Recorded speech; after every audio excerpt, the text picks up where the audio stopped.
안녕하세요. 안녕하세요. 쓰담쓰담 지담의 유은수 노무사. 더무식 노무사입니다. 오늘은 지난 영상에서 공인노무사 수험에 관련된 내용들 말씀드렸는데 실제 업무나 그리고 급여 수준이나 이런 것들에 대해서 여러분들 궁금할 만한 내용들 말씀 좀 드리려고 하겠습니다.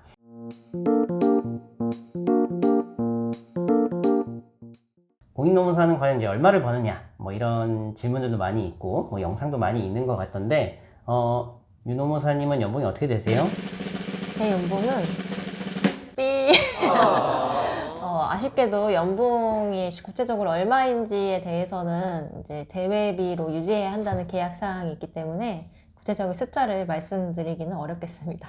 그래서 이제 통계적인 자료를 얘기 드릴 수는 있는데 그 워크넷이나 이런 이제 통계청에서 이제 조사한 자료를 보니까는 상위 25%, 평균이 한 6,500 정도, 그리고 하위 25%가 한 4,000 정도 된다라고 조사가 되어 있더라고요. 그래서 통계다 보니까는 이제 좀 채용된 분들의 자료만 들어가 있다 보니까 조금은 이제 여러분들이 가려서 좀 보시긴 해야 될 거예요. 그래서 사실 평균 연봉을 따지기가 좀 어려운 것이 이제 저희처럼 고용된 노무사냐 아니면 개업한 노무사냐, 그러니까 사장님이 노무사냐에 따라서 버는 돈이 엄청 다를 수밖에 없고요. 또 법인에 소속된 노무사냐 아니면 회사에 취업한 노무사냐, 그 회사가 규모가 얼마나 되느냐에 따라서도 연봉이 천차만별이기 때문에 사실 노무사가 하는 일, 또 고용 형태에 따라서 연봉은 굉장히 다를 수 있다.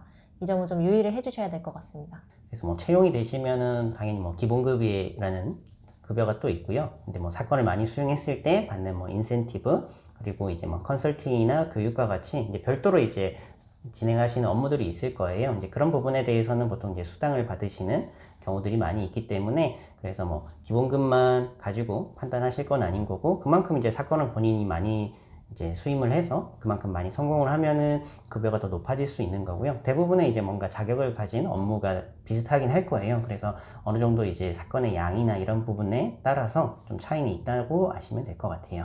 한 가지 분명한 것은 이제 노무사 자격증을 따고 나서 직무 개시를 하려면 6개월 정도의 수습 기간을 거쳐야 하는데요. 솔직히 말씀드리면 수습 기간에는 거의 최저임금 아니면 최저임금보다 조금 더 많은 정도의 임금을 받습니다. 그래서 그 기간의 연봉을 가지고 노무사 연봉이다 이렇게 말하기는 좀 어렵고, 아무래도 이 정도가 내가 노무사로 버는 돈이다 라고 비교를 할 수 있으려면 아무래도 한 2, 3년은 지난 다음에 좀 자리를 잡고 나서 그때 버는 돈을 비교하고 기준으로 삼으면 그게 더 맞는 것 같습니다.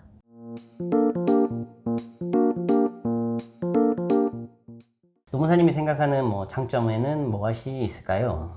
제일 먼저 다들 아시겠지만 자격증이기 때문에 자격증이 없는 취업 준비생에 비해서는 취업이나 이직이 좀 쉽다.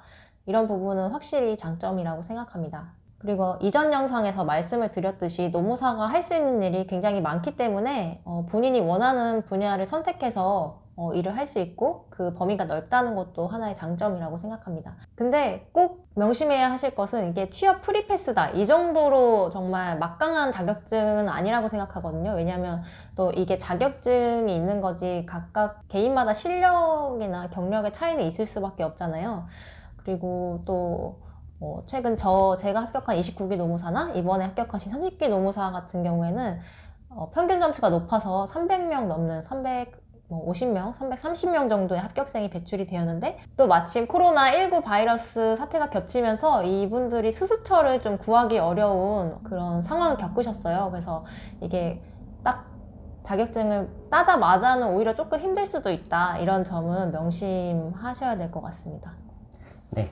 뭔가 이 장밋빛 미래와 좋은 얘기들을 좀 많이 해주셨는데, 단점들을 좀 얘기를 해드리면은, 그러니까 저희가 이제 직장에서 좋은 일이 있어서 찾아오시는 분들이 사실은 거의 없어요. 그래서 임금을 못 받았다거나, 다쳤다거나, 해고됐다거나, 그러다 보니까 이제 회사와 뭔가 이제 분쟁을 겪고 있는 분들이 많이 있는 거죠. 그래서 그런 분들의 이제 사건을 저희가 대리해서 뭔가 진행을 하다 보면은 조금 이제 이 양 다툼 사이에 저희가 껴있는 경우들도 많이 있고, 감정적인 부분들이 좀 격해 있는 경우들이 많이 있어요. 이제 그런 부분들의 이제 화살이 이제 사업주나 이제 회사한테 가는 게 아니라 때로는 이제 대리인에게도 올 수 있기 때문에 조금 이제 감정적인 소비는 많이 있고 계속 뭔가 이제 분쟁 상황 속에 들어갈 수밖에 없다라는 점이 단점이긴 하죠. 물론 뭐 이런 단점들도 있지만은 장점들이 훨씬 많이 있고 여러분들이 하시고 싶은 부분에 있어서 훨씬 더 이제 가능성이나 확률을 좀 높여줄 수 있다라는 부분에서는 좀 좋은 자격이라고 생각을 합니다.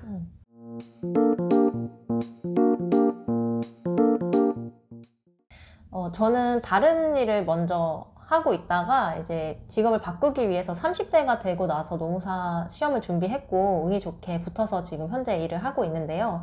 그래서 아무래도 최근에는 준비하시는 분들이 대부분 대학생이나 취업 준비생 그 20대 분들이 대부분인 것으로 알고 있는데 다른 일을 하시던 분들도 충분히 도전을 할 만한 직업이라고 생각합니다. 다만 그 도전을 하는 이유가 뭐 단순히 취업이 쉽다 아니면 전망이 좋다 이런 이유가 아니라 실제 업무를 알아보고 그게 내 적성에 맞을지 그 부분을 꼭 따져봐야 할 것 같은데요.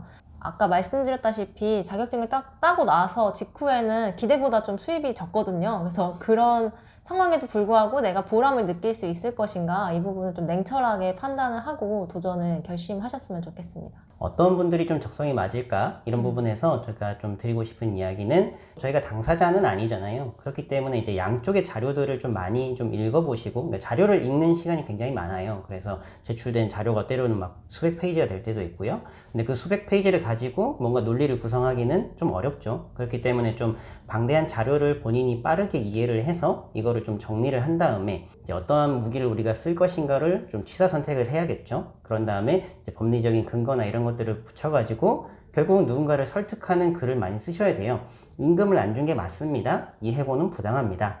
이거는 산업재해가 맞습니다라고 누군가를 설득하고 이것이 인정이 돼야 되기 때문에 이런 자료들을 바탕과 여러분들의 법률적 지식을 근거로 해서 결국은 설득 또는 인정받는 과정이기 때문에 글을 대부분 많이 쓰게 됩니다. 그래서 이런 뭔가 설득의 글, 내가의 주장이 맞다라고 입증하는 이런 글들이 많이 쓰게 되는데요. 이런 부분들이 뭔가 나에게 맞다, 나만의 방법과 창의적인 생각들을 좀 녹여낼 수 있는 이런 일들을 많이 좀 해보고 싶다 라는 분들에게는 저는 공인노무사라는 직업이 잘 맞을 거라고 이야기를 드리고 싶습니다. 최대한 공인노무사라는 일에 대해서 좀 이야기 드리려고 좀 영상을 한 2개로 나눠가지고 좀 준비를 해보았는데 다 해소가 안 되는 부분들도 있을 거예요. 제일 좋은 거는 한번 이렇게 모셔가지고 말씀도 나누고 하면 좋겠지만은 요즘에 이제 그런 부분들이 좀 어려우니까 더 궁금하신 게 있고 하시면은 저희가 지금 영상에 댓글 남길 수 있잖아요. 댓글 남겨주시면은 제가 확인하고 그 부분에 대해서 답변을 좀 드리도록 하겠습니다. 네, 오늘 영상이 도움이 되셨다면 좋아요와 구독 부탁드립니다. 다음에도 더 유익한 영상으로 찾아뵙겠습니다. 감사합니다.